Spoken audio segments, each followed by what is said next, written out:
Nephridia. Nephridia. Right, very good, that was a nephridia. ठीक है, बिल्कुल सही बात है। नाउ टेल मी, क्लिटेलम क्या था अर्थवर्म के अंदर? Anyone can tell me what was clitellum? Glandular tissue.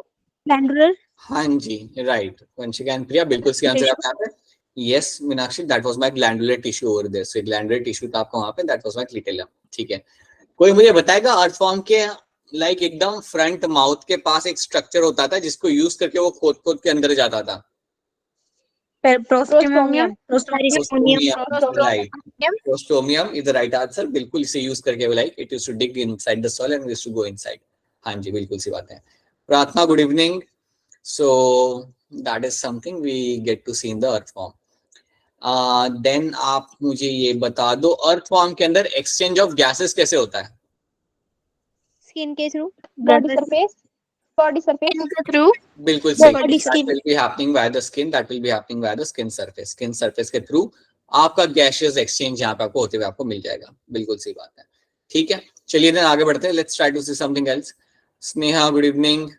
So good evening chapter अभी आपके सामने स्क्रीन या पीपीटी आ जाएगी, so just wait a minute.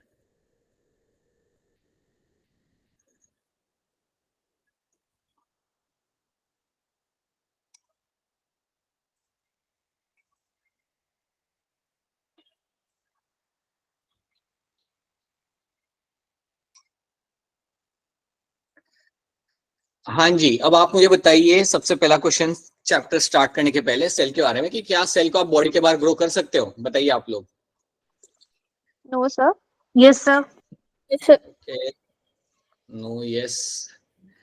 जिन्होंने आंसर किया उन्होंने आंसर कर दिया, जिन्होंने आंसर नहीं किया they are like maybe. I am assuming that उनके सोच रहे कि शायद कर भी सकते, शायद नहीं भी कर सकते हैं। सो याद रखिएगा, सेल्स को आप बेसिकली बॉडी के बाहर ग्रो कर सकते हो। ठीक है, you can actually do the cell को बॉडी के बाहर ग्रो करना, और उसको हम बोलते हैं यहाँ पे as a cell culture. You call it as a cell culture. तो याद रखना, सेल कल्चर के अंदर बेसिकली आप you will be spending time, you can actually grow the cell outside the cell. तो जैसे आपके सामने यहाँ पे पेट्री डिश है, तो इस पेट्री डिश के अंदर आप सेल्स को ग्रो कर सकते हो, और करा भी जाता है। इसको आप करते भी हो बिकॉज आपको इसके कई सारे बेनिफिट्स आपको मिल जाते हैं। अगर आपको याद हो तो हमने एक चीज देखी थी जब हम एनाटॉमी समझ रहे थे। तो आपके जो प्लांट सेल होते हैं, समझो आपके पास 2-4 प्लांट सेल है, आपके पास है 2-4 meristematic cells, right? You have some meristematic cells along with you.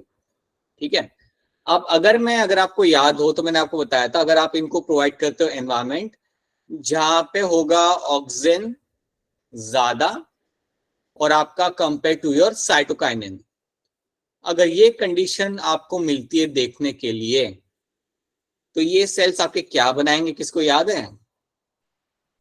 Root system. Right, बहुत बढ़िया, yes. In that case I will get to see आपका रूट सिस्टम यहाँ पे बनेगा। You get to see the root system is form. ठीक है, तो अगर आपको याद हो तो हमने प्लांट के स्केल के बारे में बात किया था कि आप उन्हें बाहर ग्रो कर सकते हो, आप उन्हें पेटी डिश में ग्रो कर सकते हो। सो ये cell can be grown outside, और उसको हम बोलते हैं सेल कल्चर। अब सेल कल्चर को थोड़ा और डिटेल में आप 12th में आप थोड़ा बहुत देखोगे, बट याद रखना, yes you can grow cell outside the cell, you can grow cells outside the body. या आप बिल्कुल आराम से आसानी से आप यहाँ पे ग्रो कर सकते हो। अब थोड़ा हम पास्ट में जाते हैं, let's go in the past and let's try to see कुछ नाम यहाँ पे, and let's try to see कि उनका कॉन्ट्रीब्यूशन क्या था आपके सेल की अंडरस्टैंडिंग। आज के डेट में we have a very high level of understanding of the cell। हमारी जो अंडरस्टैंडिंग है सेल को लेकर वो एक बहुत ही एडवांस लेवल की है। ठीक है, लेकिन आज से लाइक 200 साल पहले ऐसी बात नहीं थी। 200 साल पहले we didn't really had much idea about the cell। So let's try to see the past and let's try to understand how things have changed। तो let's start with the history of cell। थोड़ी सी हम cell की history यहाँ पे देखते हैं।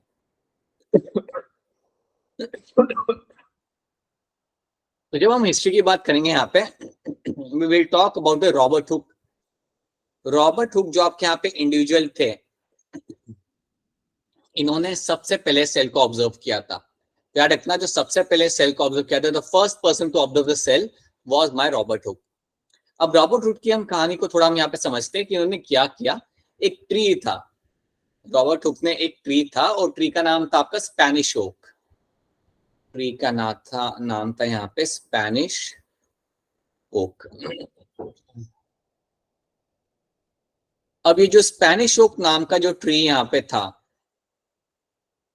Robert Hooke ने क्या किया, इसके बार्क को निकाला, इसके बार्क को निकाला उसने, इसके बार्क को निकाला और उसके थिन स्लाइसेस किए, उसके थिन स्लाइसेस किए। लाइक बार्क को मैं कह सकता हूँ यहाँ पे एकोटम में यहाँ पे लगा सकता हूँ कि उसने यहाँ से कॉर्क को निकाला, उसने कॉर्क को यहाँ से निकाला, I can also call it as a cork, और उसके उसने किए thin slices, so he cut them into the thin slices.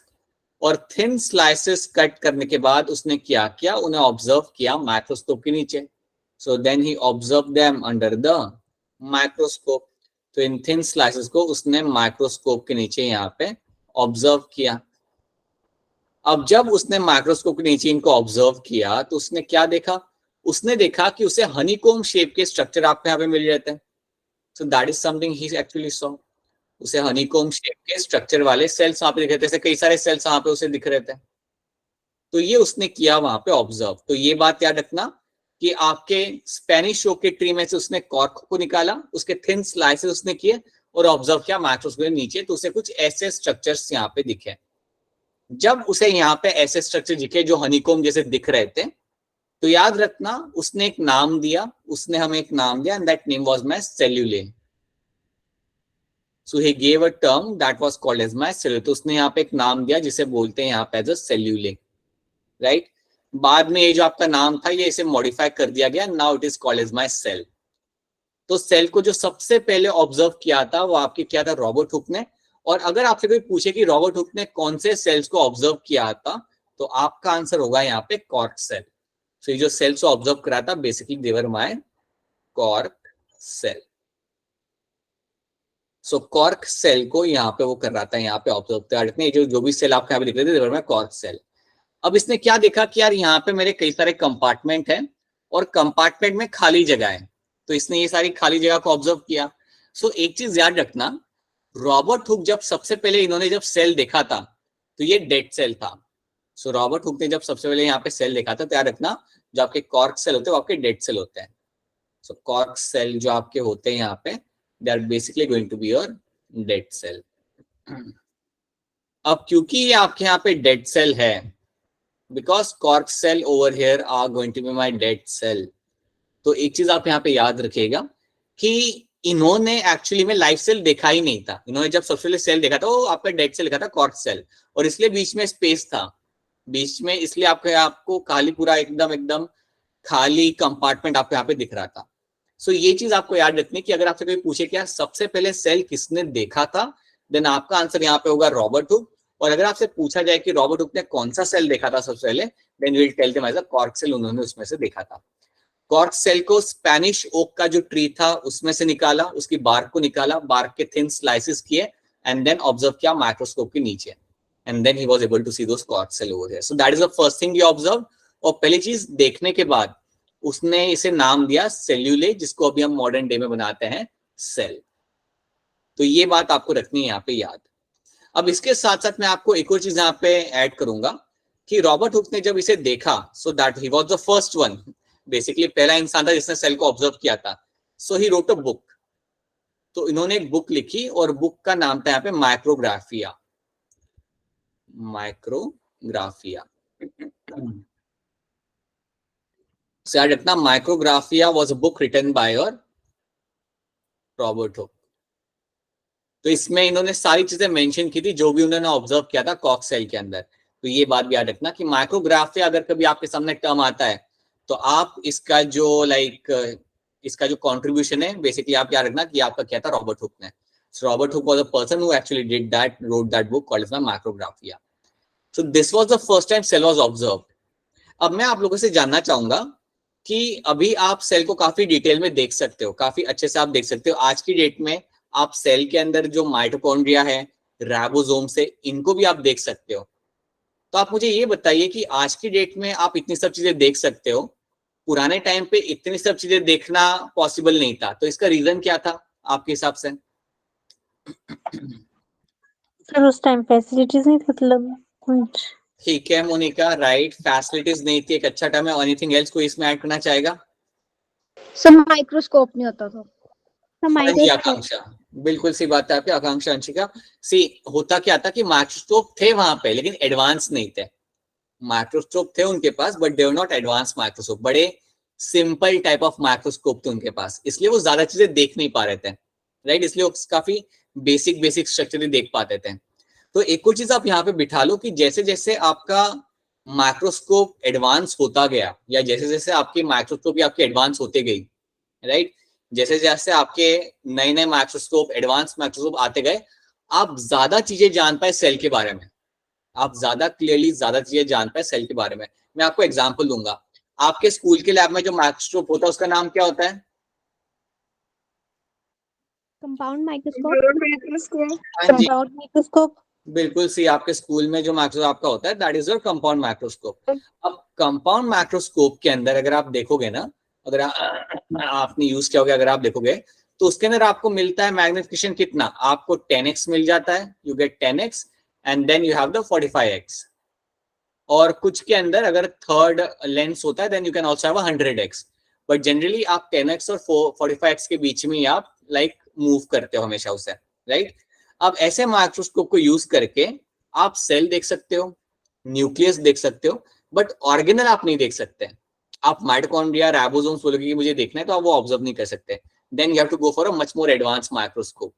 तो ये बात याद रखना कि जैसे जैसे आपके माइक्रोस्कोप एडवांस होते गए you are able to observe much more detail structure. तो ये चीज आप यहाँ पे याद रखना, ठीक है। तो हमने बात कर ली हमारे रॉबर्ट हुक के बारे में। अब हम बात करते हैं हमारे यहाँ पे लिवन हॉक के बारे में। So now there was a second person called as लिवन hoc.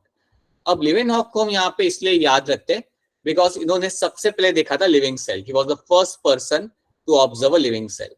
तो इन्होंने सबसे पहले आपका लिविंग सेल ऑब्जर्व किया था।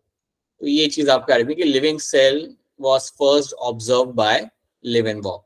सो इन्होंने आपके लिविंग सेल ऑब्जर्व किए थे। अब इन्होंने एक सेल ऑब्जर्व नहीं किया था, कई सारे किए थे। सो लिविंग सेल जो इन्होंने ऑब्जर्व किए थे they were like multiple of them. Like इन्होंने ऑब्जर्व किया था बैक्टीरिया, इन्होंने ऑब्जर्व किया था, देन इन्होंने ऑब्जर्व किया था समथिंग लाइक अ स्पर्मेटोजोआ, स्पर्मेटोजोआ भी इन्होंने ऑब्जर्व किया था। उसके साथ साथ ये ऑल्सो ऑब्जर्व सम प्रोटोजोन्स जो पानी में मिल जाते हैं। तो प्रोटोजोन्स भी इन्होंने ऑब्जर्व किए थे। याद रखना Leeuwenhoek was a person who first observe the living cell. इन्होंने सबसे पहले लिविंग सेल ऑब्जर्व किया और उसके बारे में इंफॉर्मेशन हमारे साथ शेयर की, ठीक है। तो अगर कोई पूछे आपसे क्वेश्चन आए कि सबसे पहले लिविंग सेल किसने ऑब्जर्व किया था then you will answer will be my Leeuwenhoek. इनकी फोटो भी मैंने यहाँ पे लगा के रखी हुई है। इन्होंने सबसे पहले आपका लिविंग सेल आपको ऑब्जर्व किया था। और आप याद रखिएगा कि जैसे जैसे आप आगे बढ़ते जाएंगे आपका माइक्रोस्कोप एडवांस होता गया and because of that you are able to observe much more number of things. तो चलिए आगे बढ़ते हैं। अब हम बात करते हैं हमारे रॉबर्ट ब्राउन के बारे में। रॉबर्ट ब्राउन जो थे, अब इनके टाइम पे आपको और थोड़ा अच्छा माइक्रोस्कोप मिला था। तो इन्होंने क्या ऑब्जर्व किया? For the first time, yes. बहुत बढ़िया, right, for the first time he observe the nucleus within the cell, nucleus within the cell. तो सेल के अंदर जो न्यूक्लियस आपका था वो सबसे पहले ऑब्जर्व किया गया बाय माय रॉबर्ट ब्राउन। तो ये चीज आप एक याद रख लेना। सो न्यूक्लियस सबसे पहले आपको ऑब्जर्व किया गया था आपके यहाँ पे रॉबर्ट ब्राउन ने।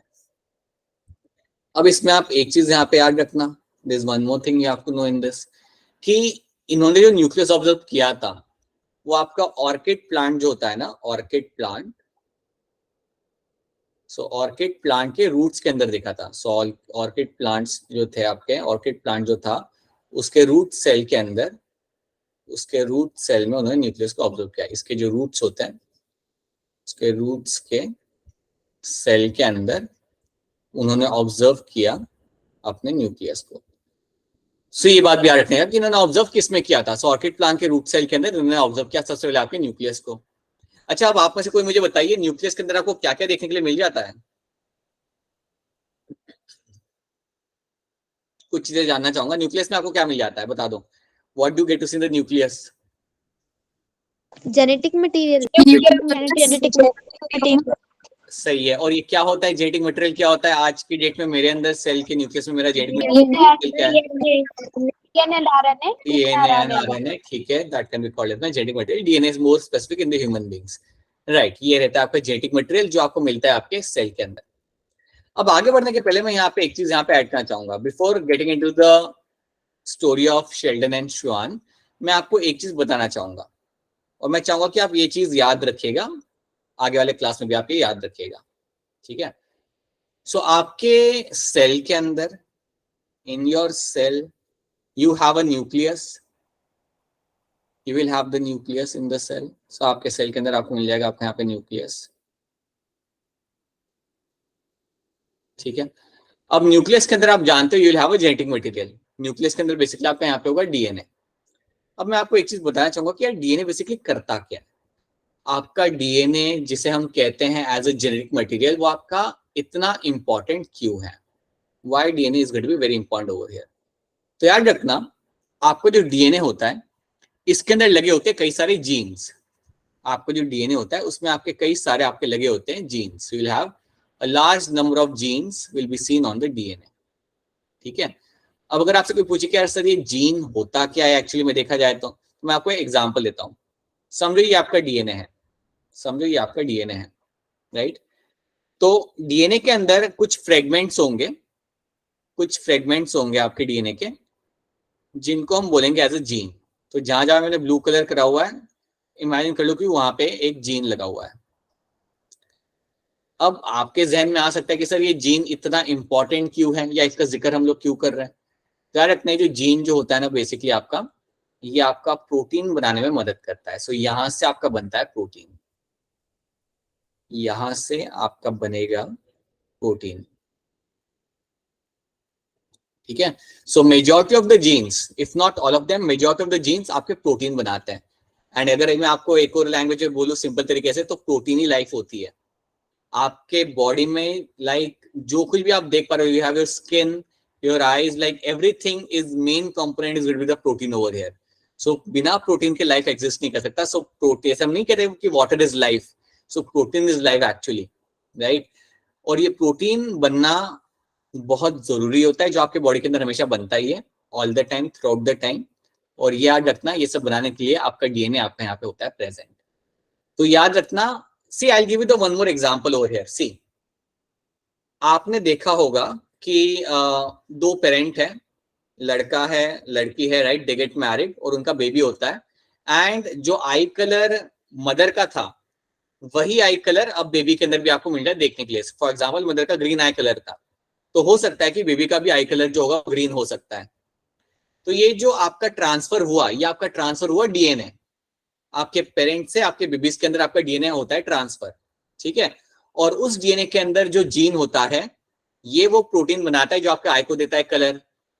सो that is one thing you have to understand. तो आपके डीएनए को हम इसलिए कहते हैं एज ए जेनेटिक मटेरियल। ये आपका जनरेशन टू जनरेशन आपका ट्रांसपोर्ट किया जाएगा और इसी की वजह से आपके सारे फीचर्स आपको यहाँ पे दिख रहे हैं। तो अगर आपके कुछ फीचर्स है फेस के ऊपर, आपका जो स्किन कलर है, आई कलर है, हेयर का जो टेक्सचर है, everything is controlled by the genes. हर एक चीज आपका डीएनए या मोर स्पेसिफिक तरीके से आपके जीन्स कंट्रोल करते हैं। तो ये चीज आप रखिएगा यहाँ पे याद। क्या इतनी बात आपको यहाँ पे समझ आ रही है? Is this part clear to all of you जो भी यहाँ पे क्लास में है? ठीक है, कोई भी चीज नहीं, क्योंकि कुछ चीजें नहीं है तो अगर समझना है तो प्लीज इंटरप्ट करके बोल देना, ठीक है? अब ये जो डीएनए होता है ना जनरली, अब मैंने आपको ये बोला कि डीएनए जनरली आपको प्रोटीन बना रहा है, तो स्टेप्स यहाँ पे याद रख लेना। डीएनए में से पहले आपका बनता है एमआरएनए। डीएनए में से आपका पहले बनता है एमआरएनए, जिसको हम इवन कहते हैं यहाँ पे as a messenger RNA. We also call it as a messenger RNA. And then messenger RNA में से आप बनाते हो आपका प्रोटीन। देन मैसेंजर आरएनए में से आप बनाते हो आपका यहाँ पे प्रोटीन। तो इतनी स्टोरी पहले आप याद रखना कि एक प्रोटीन जनरली बनाने के लिए बॉडी के अंदर क्या पाथवे होता है। डीएनए में से बनेगा आपका एमआरएनए, तो ये जीन होगा यहाँ पे आपका पहले बना के देगा आपको एक छोटा सा एमआरएनए, ठीक है? It will make a small mRNA. और उस mRNA को यूज करके आप बनाते हो फिर बाद में protein. Using that you can make a protein over here, right. तो पहले तो इतनी स्टोरी आप याद रखो, इसमें फिर मैं बाद में चीजें आपके सामने ऐड करूंगा. तो अभी तक हमने 3 साइंटिस्ट का नाम देखा. We have seen the Robert Brown, हमने देखा Leeuwenhoek, and we have seen the. तो इनका हमने यहाँ पे नाम देखा, हमने इनके कॉन्ट्रीब्यूशन भी यहाँ पे देख लिया. Now let's talk about Schleiden and Schwann. अब शेल्डन एंड स्वान जो आपके यहाँ पे थे, शेल्डन जो थे यहाँ पे, ही वॉज अ बॉटनिस्ट. ये आप कहते हैं यहाँ पे एक बॉटनिस्ट, ठीक है. और श्वान जो आप कहते हैं यहाँ पे, he was actually a zoologist, जो एनिमल में एक्सपर्ट होता है. तो इन दोनों ने एनिमल सेल और प्लांट सेल्स को काफी थरली स्टडी किया, काफी अच्छे से उन्होंने वहां पे स्टडी किया. और श्वान ने काफी इंटरेस्टिंग बात बोली. श्वान ने जब एनिमल सेल को स्टडी कर रहे थे तो उन्होंने एक बड़ी इंटरेस्टिंग बात बोली. इन्होंने बोला that animal cell do not have a cell wall. Animal cell के अंदर आपको क्या मिलेगा? You will have a lack of cell wall.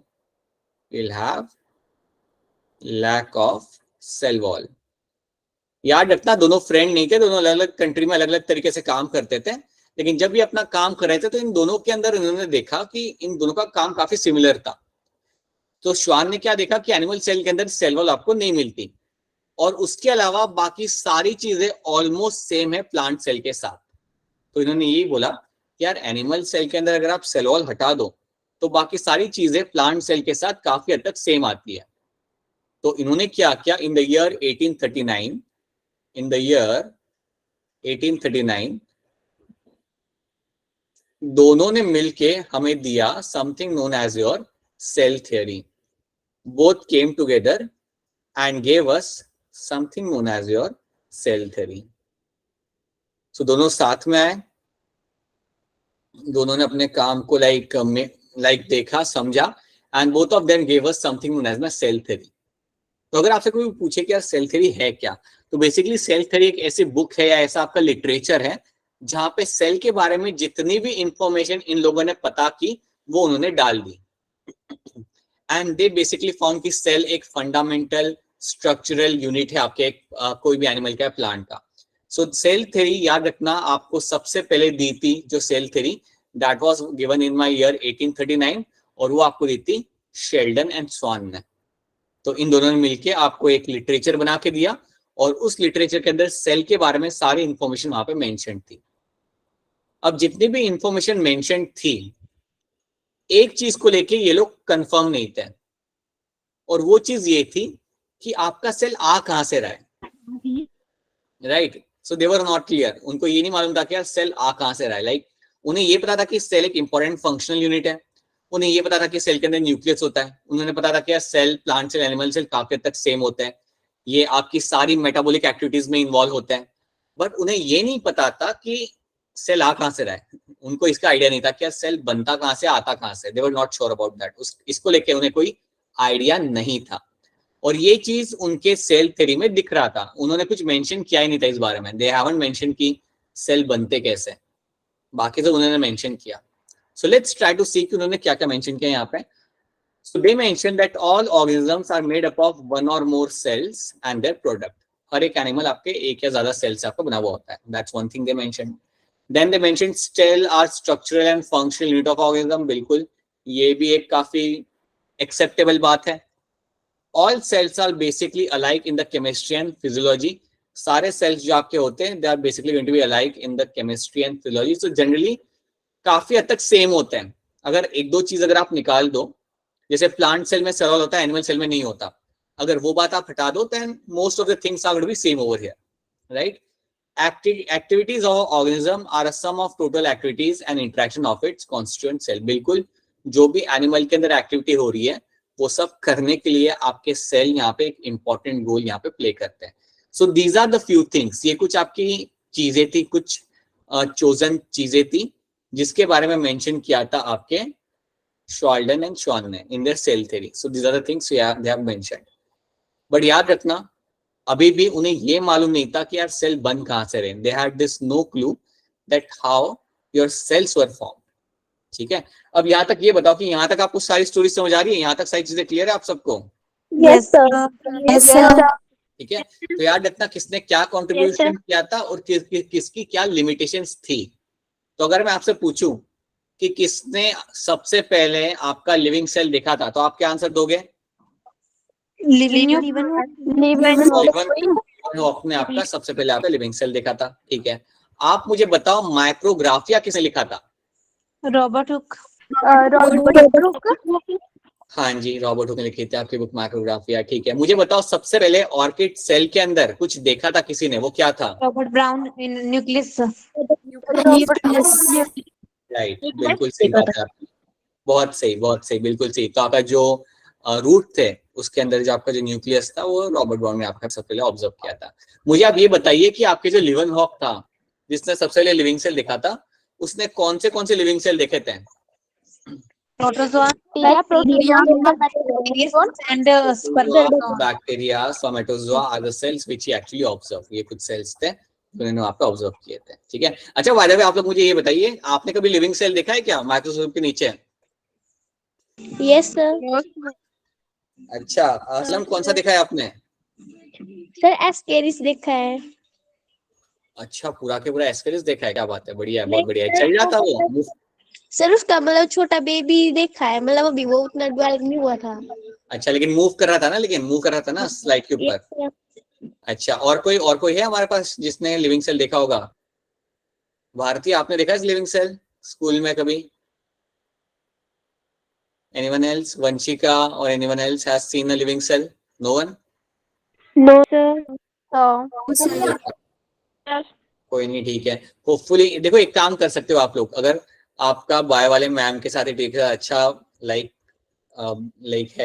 You have a good understanding with him, then you can do one thing ना। अगर वो आपको एक भी माइक्रोस्कोप देना तो आप क्या कर सकते हो, जहां पे भी ठहरा हुआ पानी होता है ना, वहां से आप थोड़ा पानी निकाल लो, वहां से आप पानी निकाल लो और ड्रॉपर से एक ड्रॉप उसका डालो आप स्लाइड के ऊपर, एंड देन उसके ऊपर आप कवर स्लिप डाल के उसे ऑब्जर्व करो।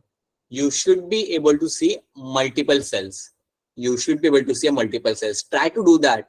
बात करो एक बार, अगर पॉसिबल हो सकता है तो बायो वाले सर को कि सर हमें माइक्रोस्कोप चाहिए, जरा आपके लैब में यूज करेंगे फॉर कपल ऑफ डेज, हम यूज करना चाहते हैं। Try to talk about that, try to like work out something. तो बस आपको एक ठहरे हुई जगह से पानी निकालना है, ड्रॉपर से पानी लेना है और ड्रॉपर से आपको डालना है स्लाइड के ऊपर, और हाँ कवर स्लिप रख देना है तो वो लेंस बिगड़ सकता है। And observe, try to see that you might come across number of living cells. कोशिश करो करने का, and try to tell me what you can see. ठीक है, alright. So now let's talk about my Rudolf Virchow. Rudolf Virchow जो हमारे यहाँ पे है, तो basically he was the one who actually told us that cells come from pre-existing cells. Cells comes from pre-existing cell. तो cells basically आपके आते हैं from your pre-existing cell. ठीक है, मतलब पुराने सेल में से नया सेल बनता है, ये इन्होंने फाइनली हमें बता दिया रुडोल्फ वर्चर ने, राइट। और ये भी इन्होंने बताया था in the year, if I remember correctly, then they he actually told us this in the year 1855। तो लगभग ऑलमोस्ट 20 साल के बाद आपको पता चला कि यार एक सेल में से ही आपका दूसरा सेल बन के आता है, तो एक सेल में से ही आपका दूसरा सेल बनता है। एंड उन्होंने लैटिन में एक चीज यहाँ पे बोली, उसे बोलते हम लोग यहाँ पे एज अ ओमनिस सेलुला ई सेलुला। तो इसका मतलब बेसिकली यहाँ पे होता है that cells come from pre existing cell. Omnis cellula e cellula is something he said, ये चीज इन्होंने बोली यहाँ पे, एंड दैट एक्चुअली मीन्स, तो ये जो इन्होंने लैटिन में ये जो सेंटेंस यहाँ पे लिखा था, देखिए पहले के टाइम पे जो भी लिटरेचर लिखते थे वो लैटिन में लिखते थे, लैटिन या ग्रीक में लिखते थे ये लोग, राइट। जब इन्होंने ये स्टेटमेंट यहाँ पे लिखा, so that actually means cells come from pre existing cell. तो ये चीज आपको सबसे पहले आपको बताई थी यहाँ पे रुडोल्फ वर्चर ने, omnis cellula e cellula is something said by my Rudolf Virchow. और ये है यहाँ पे पिक्चर, ताकि आपको याद रहे कि वो कैसे दिखते थे। So that is something you have to know. So these are the things you have to know, और ये सारे वो साइंटिस्ट के नाम है जो आपको यहाँ पे याद रखने हैं। अब मैं आपको एक चीज बताऊंगा जिसको आपको डिटेल में समझना नहीं है, बट याद रखना कि आज की डेट में you follow a modern cell theory. आज की डेट में you follow a modern cell theory जो काफी एडवांस है। तो जब रुडोल्फ वर्त्ज़ो ने बताया कि सेल में से दूसरा सेल बनता है, उसके बाद कई सारे साइंटिस्ट आए, उन्होंने सेल को पढ़ा, समझा, देखा, दे अंडरस्टूड कि इसके अंदर कई सारे ऑर्गेनल्स हैं, कई सारे दूसरे स्ट्रक्चर्स हैं, you have number of things inside them, और उसके बाद उन्होंने दिया आपको मॉडर्न सेल थ्योरी, जिसको आपको नहीं समझना है, ना ही उसके पॉइंट्स याद रखने हैं। बट आज की डेट में जो हम थ्योरी यूज करते हैं, जिसे हम कहते हैं मॉडर्न सेल थ्योरी हम यूज करते हैं, जिसमें बहुत डिटेल में मेंशन किया गया है अबाउट द सेल। ठीक है, सो फिलहाल के लिए आप इतनी चीज यहाँ पे याद रखेंगे in terms of the history of the cell. और एक और चीज मैंने आपको यहाँ पे बताई थी कि आपका डीएनए से पहले बनता है एमआरएनए, और एमआरएनए से आपका यहाँ पे बनता है आपका protein. So that is something you find happening over here. तो यहाँ पे मैं अब आपके सामने एक और टर्म डालूंगा, उसे भी याद रख लेना। जब डीएनए में से आपका बनता है एमआरएनए, तो इसको हम बोलते हैं यहाँ पे एज अ ट्रांसक्रिप्शन। ट्रांसक्रिप्शन, ये टर्म याद रखना। जब डीएनए में से एमआरएनए बनता है तो उसे हम कहते हैं यहाँ पे एज अ ट्रांसक्रिप्शन। जब एमआरएनए को यूज करके आप प्रोटीन बनाते हो तो उसे आप बोलते हो यहाँ पे एज अ ट्रांसलेशन। ट्रांसलेशन,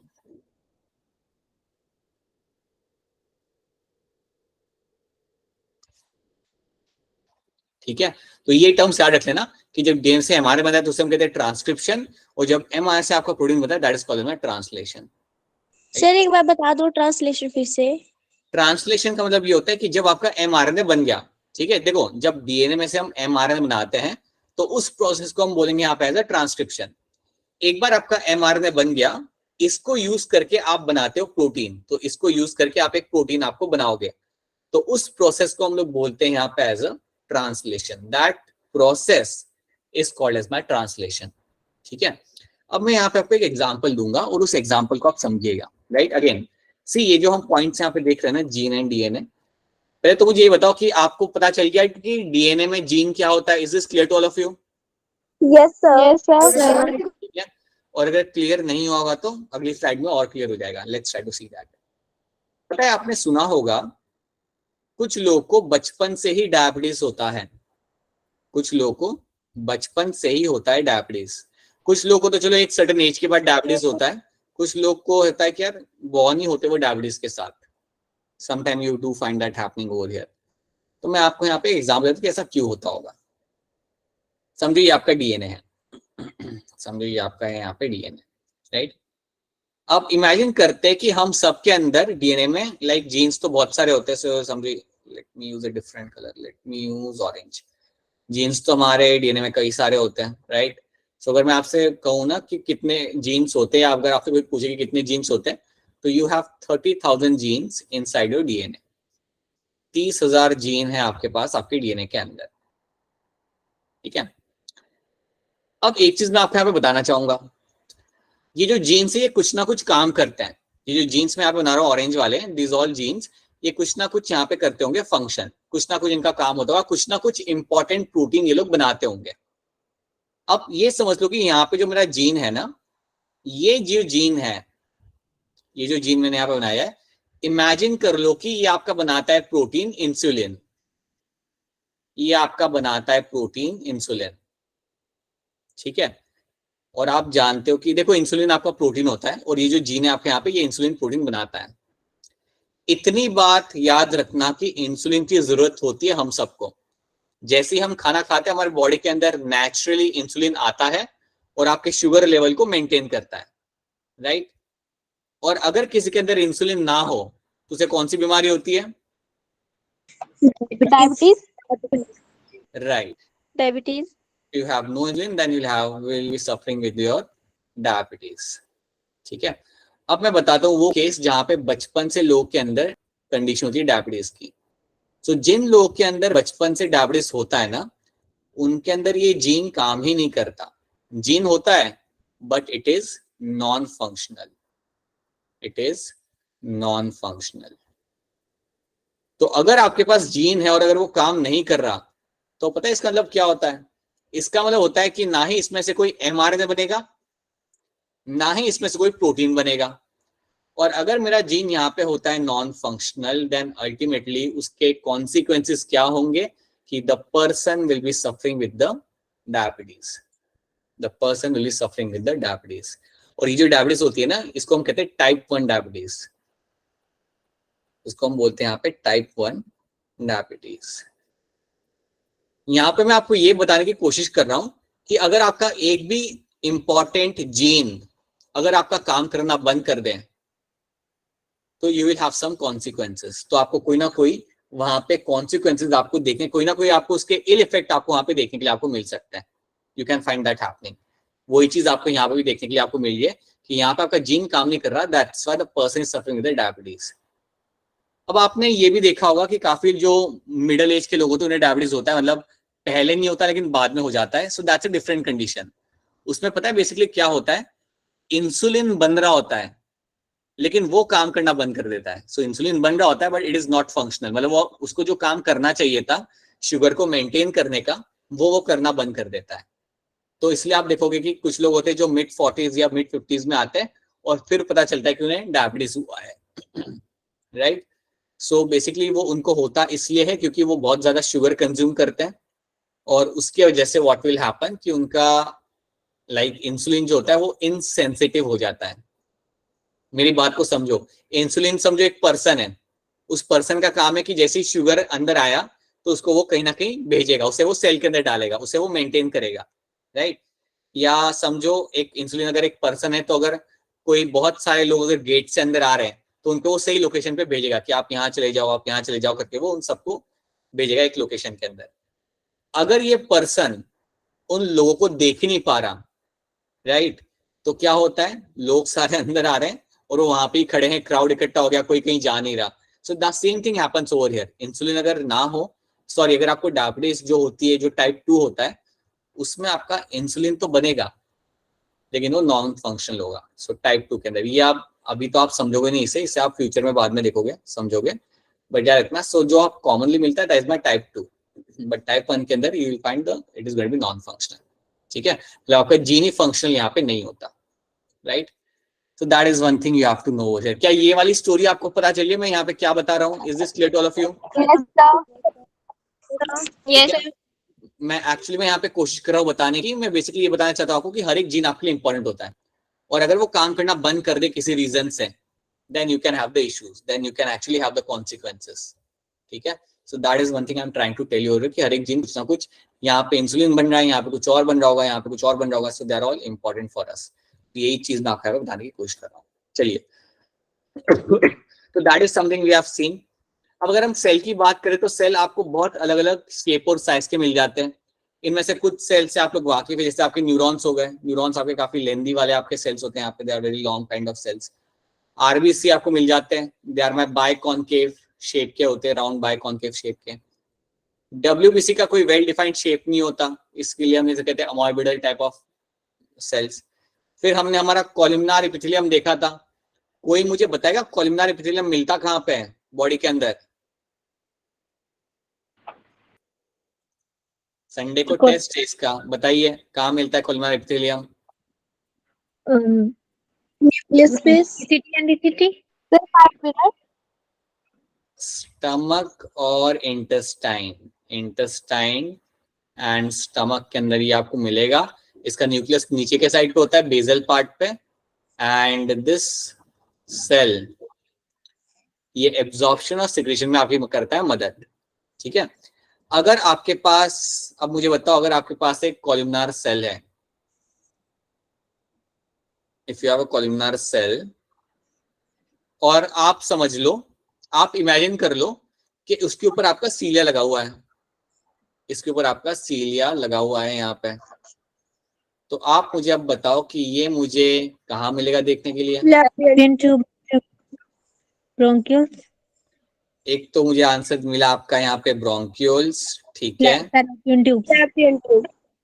हाँ जी, दूसरा आपका यहाँ पे आंसर आएगा आपका फेलोपियन, फेलोपियन ट्यूब्स। तो ये दो चीजें मुझे मिलती हैं यहाँ पे देखने के लिए। सो इन दो लोकेशन में मुझे मिलेगा यहाँ पे मेरा सीलिएटेड कॉलमनार एपिथेलियम, ठीक है। बाकी देन यू हैव द ट्राइकेट्स भी आपके सेल होते हैं, मेसोफिल सेल भी आपके होते हैं। कोई मुझे बताएगा मेसोफिल सेल कहाँ देखने के लिए मिलते हैं? मेसोफिल सेल ऐसे नहीं बेटा, बताना पड़ेगा मेसोफिल सेल कहाँ मिलते हैं देखने के लिए। ये तो हमने करा है अभी कुछ ही दिनों पहले। भूल गए इतने जल्दी? अच्छा मैं आपको हिंट देता हूँ। हिंट आपकी ये है कि पता है हमने एक ट्रांसवर्स सेक्शन किया था। सुनो, हमने ट्रांसवर्स सेक्शन किया था जहां पे हम बनाते हैं upper epidermis and lower epidermis. हम ये बनाते हैं। मोनोकोट लीफ में अरे मोनोकोट लीफ। जो भी लीफ हो बाबा, जो भी लीफ हो, मोनोकॉट हो या डाइकॉट हो, सबके अंदर जो सेल्स आपको बीच में मिलते हैं उन्हें हम मेसोफिल सेल ही बोलते हैं। ठीक है, डाइकॉट लीफ हो, मोनोकॉट लीफ हो, और दोनों के अंदर ही 2 लेयर आपको मिलती है, अपर लेयर लोअर लेयर। फर्क ये होता है कि मोनोकॉट के अंदर स्टोमेटा का नंबर दोनों लेयर में होता है सेम, ये, और डाइकॉट के अंदर लोअर एपिडर्मिस में ज्यादा मिलता है stomata compared to upper one. So mesophyll cell भूलना नहीं है आप लोगों ने, it is something you find in the leaf, ऐसे भूलोगे नहीं आप लोग। ठीक है, सो ये बात आपको रखनी है यहाँ पे याद। ठीक है, so you have different type of shape of the cells you can be seen. तो यहाँ पे कुछ हम पढ़ लेते हैं। माइकोप्लाज्म आपका सबसे स्मॉलेस्ट सेल होता है। माइकोप्लाज्म आपका सबसे स्मॉलेस्ट सेल होता है, जिसका लेंथ आपका रहेगा यहाँ पे 0.3 micrometer, right. You will have this in the length, while the bacteria would be around 3 to 5 micrometer के अंदर आपको मिल जाएगा। ठीक है, the largest isolated cell is around the egg of the ostrich। ये क्वेश्चन आ सकता है, ये एनसीईआरटी की लाइन नहीं है। so largest egg आपका होता है यहाँ पे egg of the ostrich। among multicellular organism human RBC का लेंथ आपका होता है यहाँ पे 7 माइक्रोमीटर। 7 माइक्रोमीटर आपका लेंथ यहाँ पे रहेगा आपके आरबीसी का, राइट। न्यूरॉन्स जो आपके होते हैं ये आपके लॉन्गेस्ट सेल होते हैं, ये बात भूलना मत। न्यूरॉन्स आपके होंगे यहाँ पे, that are the longest cells, right. तो यहाँ पे वही लिखा हुआ है, सेल्स आपको अलग अलग शेप और अलग अलग साइज का आपको मिल जाता है फ्रॉम प्लेस टू प्लेस। इनका शेप और साइज यहाँ पे आपका हमेशा चेंज होता रहता है। So this is one thing you have to know, right. चलिए आगे बढ़ते हैं, let's try to see few questions. मुझे आप लोग बताइए, चैट में आंसर करिए। चैट के अंदर क्वेश्चन होगा, चैट के अंदर अनम्यूट करके आंसर नहीं करेंगे आप लोग, आप मुझे चैट के अंदर आंसर करेंगे। बताइए, so what will the answer over here. ठीक है, मुझे प्रिया का आंसर आ गया, मोनिका का आ गया, and I am reading now answers of all the students over here. Ranjana, Palak और बाकी बच्चे भी आंसर कर रहे हैं यहाँ पे। Yes, the right answer is my Rudolf Virchow. इन्होंने आपको बताया था 19 cellula e cellula is something he said over here, right. अब आप मुझे बताओ, इन चारों में से कौन है आपका यहाँ पे बॉटनिस्ट? इन चारों में से आपका कौन यहाँ पे बॉटनिस्ट है एबीसीडी में से? Option D. Option D. हाँ जी, ऑप्शन डी जो आपके यहाँ पे, ये आपके बॉटनिस्ट है। इन्होंने अपना एमएससी बीएससी किया था बॉटनी के अंदर। ठीक है, ऑलराइट, चलिए आगे बढ़ते हैं। देन बताइए क्वेश्चन नंबर 7 का क्या आंसर होगा, मुझे चैट में आंसर करिए। अरे अरे अरे अरे अरे अरे अरे चैट में आंसर करिए, चैट में फटाफट इसका आंसर बताइए मुझे। चैट में आंसर आप लोग का आ रहा है और सबका आंसर एक ही है यहाँ पे, it is going to be your cell theory, right. और कोई मुझे बताएगा चैट के अंदर कि इन्होंने कौन सी ईयर में सेल थ्योरी दी थी? Can you tell me the chat की कौन सी ईयर में सेल थ्योरी आपको मिली थी यहाँ पे? 1839। अच्छा, लोगों ने वैसे ही बता दिया। Yes, right Monica, and all the just answering over here, बिल्कुल सही। It is your 1839। सर 1838 नहीं होगा? नहीं बेटा, 1838, सॉरी या 1838। So 1838 के अंदर you will get to see that this particular theory was given by my Sheldon and Swan ने आपके यहाँ पे theory दी थी। So this is something you have to know, ये चीज आपको इसके अंदर यहाँ पे याद रखनी है। These are the few things you have to remember over here। अब हमें करना यहाँ पे क्या है, we have to start with the prokaryotic cell। अब हमें यहाँ पे स्टार्ट करना पड़ेगा हमारा जर्नी यहाँ पे, that is going to be the prokaryotic cell, right? तो जब हम बात करते हैं हमारे यहाँ पे प्रोकैरियोटिक सेल की, तो एक तो पहले याद रखो कि अभी हमने हमारा थ्योरी वाला पार्ट, जो स्टोरी वाला पार्ट, हमने यहाँ पे देख लिया। अब यहाँ पे हम लोग बात करें एक प्रिमिटिव टाइप के सेल की। मुझे बताइए एक प्रोकैरियोटिक सेल का सबसे सिंपल एग्जांपल क्या होगा? बैक्टीरिया। बैक्टीरिया। बिल्कुल सही, बैक्टीरिया आपका सबसे बढ़िया एग्जांपल और सबसे सिंपल एग्जांपल आपका ये हो जाएगा। तो इसी बैक्टीरिया को अभी हमें यहाँ पे समझना होगा। सो इट इज नाउ, अब ये जो टॉपिक है ना आपका इस चैप्टर के अंदर, ये टॉपिक में आप काफी नई चीजें आप देखोगे। क्योंकि सेल को जब आप पढ़ते हो तब आप वो चीजें सुनते हो जो आप पहले भी सुनती है आपने, Golgi apparatus, mitochondria, vacuoles, we see all those things. But यहाँ पे आप कुछ नई चीजें आपको यहाँ पे देखने के लिए मिलेगी, ठीक है। So let me just try to make a bacteria over here and let me try to tell you the first important organelle over here. जब मैं बैक्टीरिया में बात करता हूँ, so let's say I have a bacteria over here. अच्छा ये बताइए bacteria में सेल वॉल होगा या नहीं होगा? No sir. No sir. सीधे ही मना कर दिया बच्चों ने, सीधे बोल दिया कि नहीं होगा सेल वॉल। सर होगा। अब कह रहे होगा, वेरी गुड। अगर होगा तो किससे बना होगा सेल वॉल? किसको कुछ याद आ रहा है? काइटिन। काइटिन थोड़ी होगा, काइटिन तो आपका होता है उसके अंदर। सेलुलोज। आंसर तो आ रहे हैं लेकिन आंसर अभी तक सही नहीं मिला है। सेल वॉल आपका बना होता है, cell wall is the first of all, this is my cell wall, और सेल वॉल आपका बना होगा यहाँ पे ऑफ माय पेप्टियोग्लाइकन्स। कुछ याद आ रहा है आपको?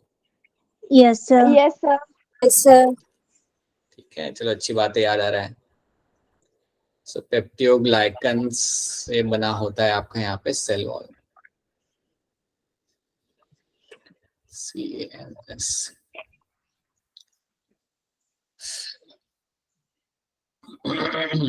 सो ये बात आप रखना है यहाँ पे याद कि पेप्टियोग्लाइकन्स जो आपके यहाँ पे होते हैं उनसे ही आप अपना यहाँ पे सेल वॉल बनाते हो। So that is something which you will find in the cell wall. ये चीज हम पहले भी देख चुके, तो ये बात याद रखना। बट अभी हम सेल वॉल की बात नहीं करेंगे ज्यादा डिटेल में, उसको हम यहाँ पे अभी हम उसे इग्नोर करेंगे फिलहाल के लिए। हम बात करते हैं हमारे सेल मेम्ब्रेन की। So let's talk about the cell membrane. So this white one over here is going to be your cell membrane, जिसे मैं इवन कह सकता हूँ एज अ प्लाज्मा। हाँ जी, इसको मैं इवन कह सकता हूँ यहाँ पे एज अ प्लाज्मा मेम्ब्रेन। अब एक चीज यहाँ पे आप लोग याद रखना कि ये जो प्लाज्मा मेम्ब्रेन आपके सामने है, इसमें से कुछ फिंगर लाइक एक्सटेंशंस आपको मिलेगा। So you find some extensive structure is coming out of this. तो इस प्लाज्मा मेम्ब्रेन में से आपको कुछ ऐसे एक्सटेंसिव स्ट्रक्चर्स आपको मिलेंगे निकलते हुए, और ये जो एक्सटेंशन आपको यहाँ पे मिल जाए जो प्लाज्मा मेम्ब्रेन से यहाँ पे निकल जाए, this structure over here is called as my mesosomes. इनको हम लोग बोलते हैं यहाँ पे एज अ मेसोसोम्स। तो ये बात याद रखना कि आपके मेम्ब्रेन में से आपके यहाँ पे जो आपके फिंगर लाइक पोजीशन आपके यहाँ पे निकला हुआ है, ये आपका जो एक्सटेंशन है आपके प्लाज्मा मेम्ब्रेन का, वो आपको बना के देगा एक बहुत ही इंपॉर्टेंट ऑर्गेनल जिसे हम कहते हैं मेसोसोम्स। अब मेसोसोम्स एक बहुत बहुत बहुत ज्यादा इंपॉर्टेंट ऑर्गेनल है आपके बैक्टीरिया के लिए। तो अगर आपसे कोई पूछे कि यार ये इतना इंपॉर्टेंट क्यों है, तो आप बताइएगा it is used for my cellular respiration. Cellular respiration जो आपका होता है, मतलब जो भी एक्टिविटी आपकी होती थी माइटोकॉन्ड्रिया के अंदर, वो एक्टिविटी आपकी होती है मेसोसोम्स के अंदर। सो एक तो ये चीज आपको यहाँ पे बोलनी है, cellular respiration takes place in the mesosomes. So याद रखना, देखो बैक्टीरिया जो आपके पास है इसके पास माइटोकॉन्ड्रिया कभी नहीं होगा, ये एक प्रिमिटिव सेल है, इसके अंदर माइटोकॉन्ड्रिया आपको कभी नहीं मिल सकता। पर यहाँ पे आपके पास होता है समथिंग नोन एज मेसोसोम, और यहाँ पे आपका होता है सेल्यूलर रेस्पिरेशन। तो ये चीज आपको याद रखनी है, और ये एक्टिविटी हमारे अंदर भी होती है, हमारे सेल में भी होती है, बट हमारे अंदर होती है आपके माइटोकॉन्ड्रिया के अंदर। So you will find that happening in the mitochondria. चलिए अब दूसरा देखते हैं। यहाँ पे एक आपका हो गया सेल्यूलर रेस्पिरेशन, दूसरा रोल यहाँ पे होता है डीएनए रेप्लिकेशन। डीएनए रेप्लिकेशन याद रखिएगा, मेसोसोम्स की मदद से आप अपने डीएनए को, मतलब बैक्टीरिया अपने डीएनए को रेप्लिकेट करा सकता है। मतलब देखिए, जब बैक्टीरिया डिसाइड करता है ना कि यार उसे अपना नंबर बढ़ाना है, जब बैक्टीरिया डिसाइड करता है कि उसे नंबर बढ़ाना है यहाँ पे, तो क्या करेगा, लाइक इनिशियली अपना बनाएगा डीएनए, एक्स्ट्रा डीएनए वो बनाएगा, एंड देन फिर अपने आप को करेगा वहां पे वो डिवाइड। तो ये जो डीएनए आपको मिल जाएगा बैक्टीरिया के अंदर, the DNA which will get to see, इसको रेप्लिकेट कराने के लिए भी आपका मेसोसोम आपकी मदद करता है। So that is something you have to know. So इसको रेप्लिकेट कराने के लिए आपका मेसोसोम आपकी करेगा यहाँ पे मदद। तो क्या ये 2 पॉइंट्स आपको यहाँ पे समझ आ रहे हैं? Are this 2 points clear to all of you यहाँ तक? Yes sir. Yes sir. सबको सलाम, Anshika, Kritika, Karishma, all of you, सबको समझ आ रहा है क्या? I am just taking few names, but सबको समझ आ रहा है? Yes, sir. Yes, Yes, sir. yes, sir. हाँ जी, और Yes, sir. कोई Yes, रिपीट sir. करना हो तो बता देना, कोई रिपीट करना हो तो बता देना, कौन सा रिपीट करना है। रेडी करने वाला कर दो रिपीट। देखो होता क्या है ना, इसके अंदर डीएनए तो बैक्टीरिया के पास भी होगा।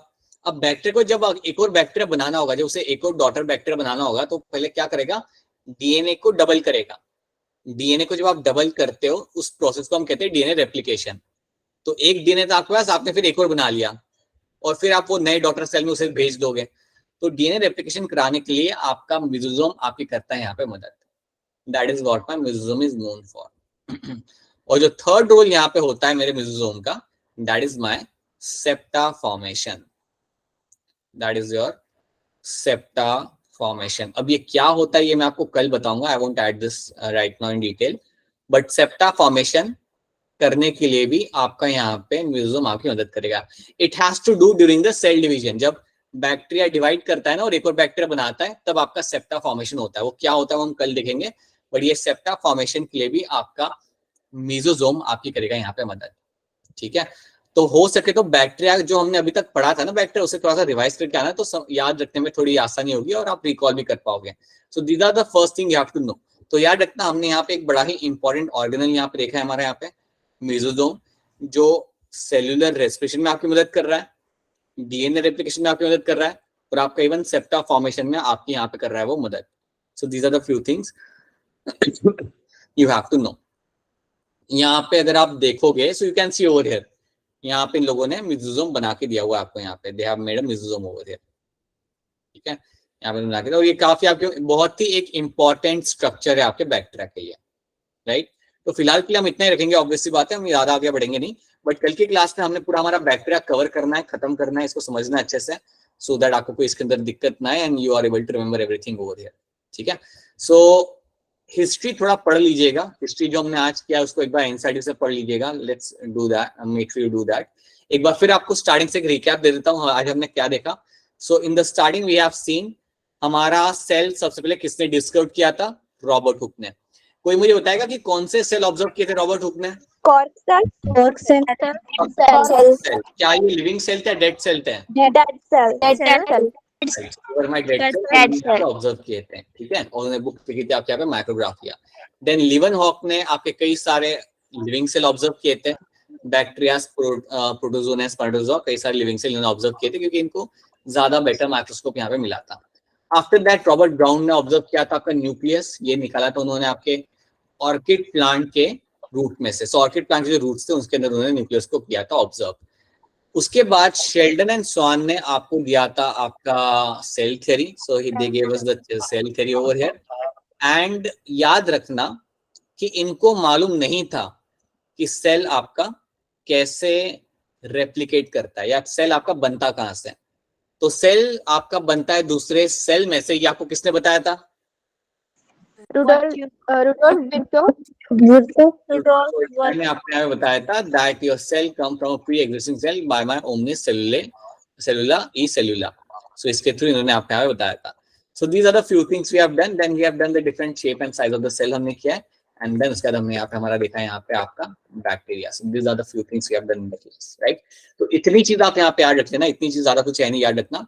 कल के क्लास में आप बैक्टीरिया को थोड़ा ज्यादा डिटेल में और थोड़ा एक लेवल ऊपर से आप यहाँ पे समझोगे उसे। So please make sure you don't miss out the class first thing, and please make sure कि जितना कराएंगे उतना आप पढ़ के आओ, तो आपके लिए ज्यादा आसान होगा चीजों को याद रखना। ठीक है, अब मुझे बताओ अगर आपके कोई क्वेरीज या कोई डाउट है या कोई कंसर्न है, then please go ahead and tell me that. If you have any queries, concern या कोई चीज अगर आपको समझ नहीं आई है, देन प्लीज मुझे बताइए। उसके अलावा I also want to ask you again one more thing after a long time. आप में से किसी को